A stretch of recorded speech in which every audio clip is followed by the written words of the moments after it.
स्वामी समर्थ। तुम्हा सर्वांचं माझ्या चॅनलमध्ये मनापासून स्वागत आहे। तर बघा, उद्या आहे सर्व पितृ अमावस्या। वर्षातून एकदाच हा दिवस येतो। आपल्याला माहिती आहे की पितृ पंधरवड्यामध्ये पितरांना विशेष असे महत्त्व असते आणि हा जो पितृ पंधरवाडा आहे तर तो आपल्या पितरांना समर्पित आहे। पितर हे जर आपल्यावरती प्रसन्न असतील, त्यांचा आशीर्वाद जर आपल्यावरती नसेल तर आपल्याला आपल्या जीवनामध्ये सतत अडचणी आणि संकटे येत असतात आणि आपल्याला पितृदोष लागू शकतो। आणि जर एकदा पितृदोष निर्माण झाला तर आपली प्रगती होत नाही, घराची भरभराट होत नाही, तसेच मुलांची सुद्धा प्रगती होत नाही, व्यवसायामध्ये सुद्धा अडचणी निर्माण होतात। तर असा हा पितृदोष जर आपल्या लागला तर आपली कधीच प्रगती होत नाही। तर यासाठीच आपल्याला हे जे काही उपाय असतात ते पितृपक्षामध्ये आपल्याला करायचे आहे। तर आपल्याला उद्या सर्व पितृ अमावस्याला कावड्याला, कुत्र्याला आणि गाईला एक वस्तू खाऊ घालायची आहे, जेणेकरून आपल्या पितरांना सद्गती प्राप्त होईल आणि ते आपल्याला भरभरून आशीर्वाद देऊन जातील। सर्व पितृ अमावस्या हे अखेरचा दिवस असतो, पितृ पंधरवाड्याचा अखेरचा दिवस असतो, म्हणूनच आपल्याला उद्या न चुकता हा उपाय सर्वांनी आवर्जून करायचा आहे। तर कुत्र्याला, गाईला आणि कावड्याला काय वस्तू खाऊ घालायची आहे तेच मी तुम्हाला आजच्या व्हिडिओमध्ये सांगणार आहे। व्हिडिओ स्किप न करता पूर्ण बघा, जेणेकरून तुम्हाला संपूर्ण माहिती मिळेल। आणि जर तुम्ही चॅनलवर नवीन असाल तर चॅनलला सबस्क्राइब करायला मात्र विसरू नका आणि व्हिडिओला लाईक करायला मात्र विसरू नका। आता बघा, पितृपक्षामध्ये जर तुम्हाला तुमच्या पितरांच्या तिथीला तुम्हाला श्राद्ध करणे, तर्पण विधी करणे शक्य झालं असेल तरी सुद्धा तुम्हाला सर्व पितृ अमावस्याला हा उपाय करायचाच आहे। आणि ज्यांना त्यांच्या पितरांच्या तिथीला श्राद्ध, तर्पण, पिंडदान करणं शक्य झाले नसेल त्यांनी आवर्जून उद्या सर्व पितृ अमावस्याला हा उपाय नक्कीच करायचा आहे।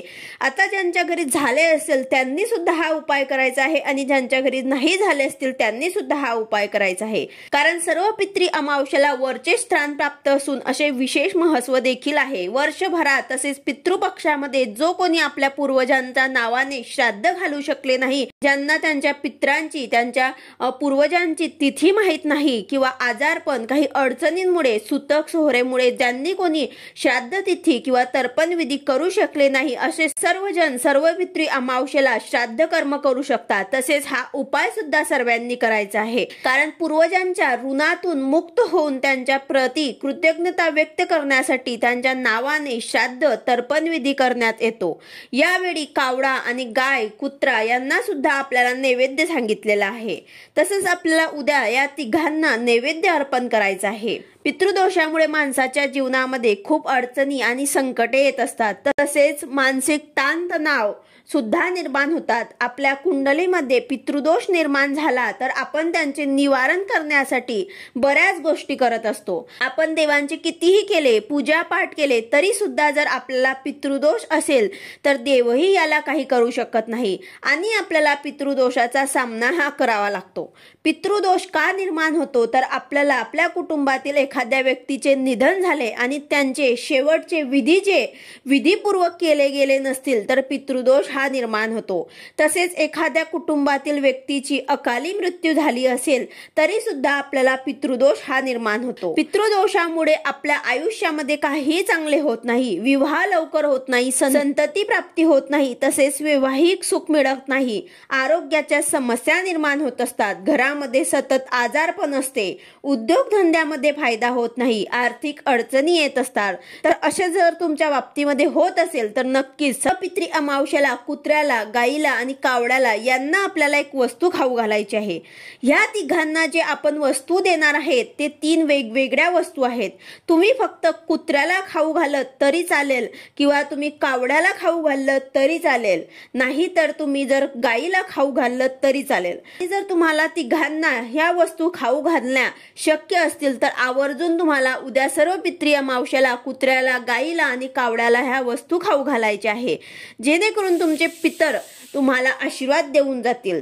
आता हेच का, कुत्रा, कावडा आणि गाय, तर आपण जेव्हा पितृपक्षामध्ये पशुपक्ष्यांना अन्नदान, पाणी देतो तर आपल्याला यांचे विशेष लाभ होत असतात। घरामध्ये सतत कलह, वादविवाद होत असेल, घरातील वातावरण चांगले जर राहत नसेल तर तुम्ही ही वस्तू त्यांना खायला घातली तर आपल्या घरातील वातावरण जे आहे ते सुद्धा शांत वातावरण घरामध्ये निर्माण होईल।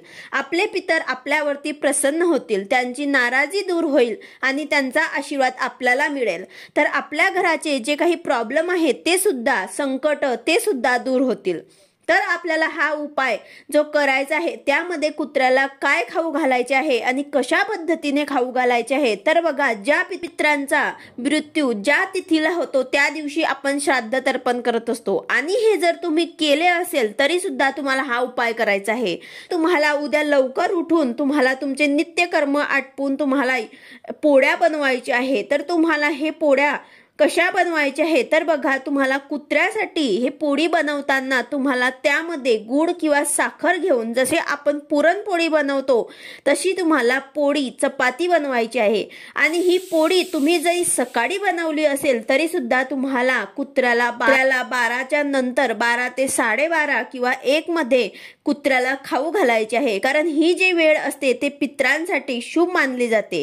यामध्ये ही जी पोळी आपण बनवणार आहे तर ती पोळी भाजताना यावरती तुम्हाला मोहरीचे तेल सुद्धा लावायचे आहे. पित्रांसाठी आपण बनवत आहे तर त्यामध्ये तुम्हाला गुळ किंवा साखर घालून, जशी आपण पुरणपोळी बनवतो तशी बनवायची आहे आणि वरनं तुम्हाला मोहरीचे तेल लावून त्याला भाजायचं आहे. तर अशी पोळी तुम्हाला कुत्र्याला खाऊ घालायची आहे. आणि ही जी पोळी तुम्ही कुत्र्याला खाऊ घालणार त्याच्या आधी तुम्हाला हातात घेऊन आपल्या पित्रांचे स्मरण करून, काही चूक झाली असेल त्यांना क्षमा मागून प्रार्थना करायची आहे. म्हणजेच म्हणायचे आहे की तुमच्या बाबतीत तुमचे अंतिम विधी करण्यामध्ये जर काही चूक झाली असेल तर आम्हाला क्षमा करावी आणि तुमचा आशीर्वाद आमच्यावरती राहावा. तुम्ही आमच्यावरती प्रसन्न व्हावे.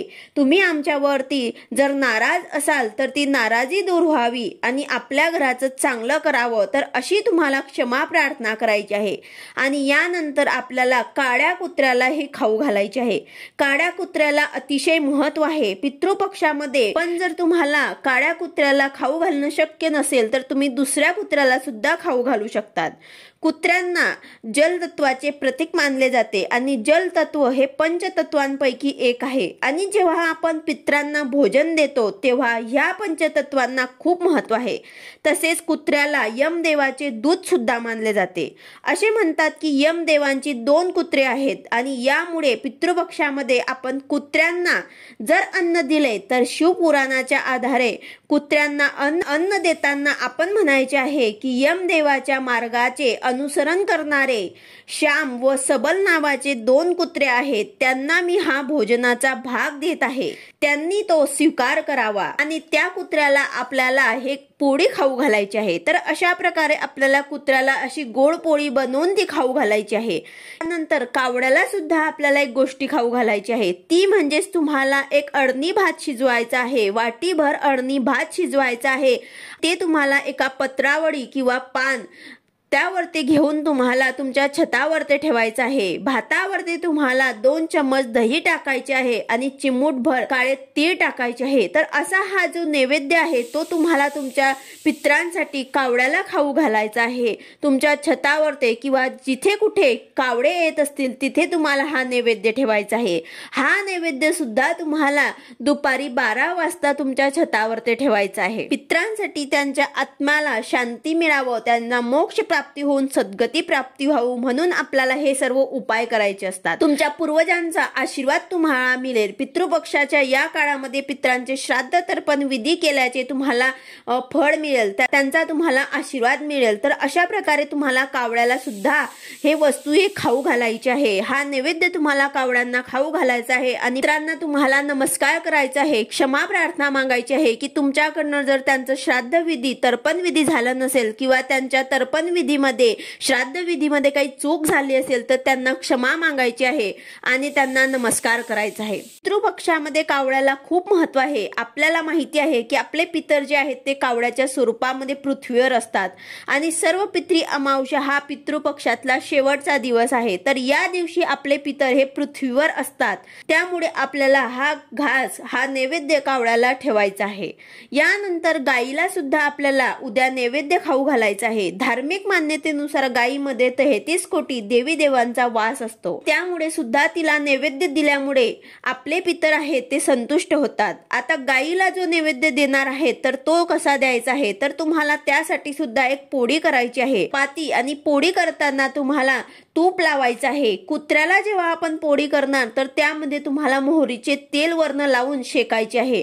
तसेच गायीला जेव्हा तुम्ही पोळी बनवणार तेव्हा त्यामध्ये तुम्हाला तूप वापरायचे आहे आणि त्यावरती तुम्हाला गुळाचा खडा आणि चिमूटभर काळे तीळ आणि गायीचे शुद्ध तूप थोडे टाकायचे आहे।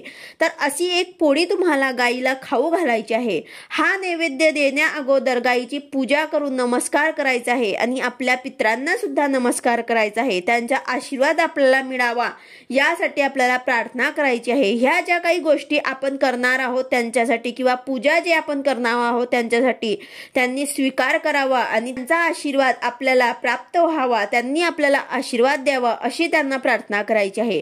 तसेच तुम्हाला चपाती करणं शक्य नसेल तर तुम्ही गायीला हिरवा चारा आवर्जून खाऊ घालू शकतात, यामुळे सुद्धा पितृदोष कमी व्हायला मदत होते। तर अशा प्रकारे तुम्हाला उद्या न चुकता कावड्याला, कुत्र्याला आणि गायीला या 3 वस्तू खाऊ घालायच्या आहे, कारण आता पितृपंधरवडा पुढच्या वर्षी येणार आहे। ही जी तिथी असते ते वर्षभरामध्ये एकदाच येत असते आणि पितृपंधरवड्यामध्ये आपल्याकडनं आपल्या पित्रांचं काही जर श्राद्ध तर्पण विधी किंवा पिंडदान झालं नसेल तर आपल्याला उद्या हे उपाय आवर्जून करायचा आहे, जेणेकरून आपल्या पित्रांना सद्गती प्राप्त होईल, त्यांच्या आत्म्याला शांती मिळेल आणि ते आपल्याला भरभरून आशीर्वाद देऊन जातील। व्हिडिओ आवडला असेल तर लाईक करा, शेअर करा, सबस्क्राईब करा। भेटूया अशाच नवीन व्हिडिओ सोबत। श्री स्वामी समर्थ।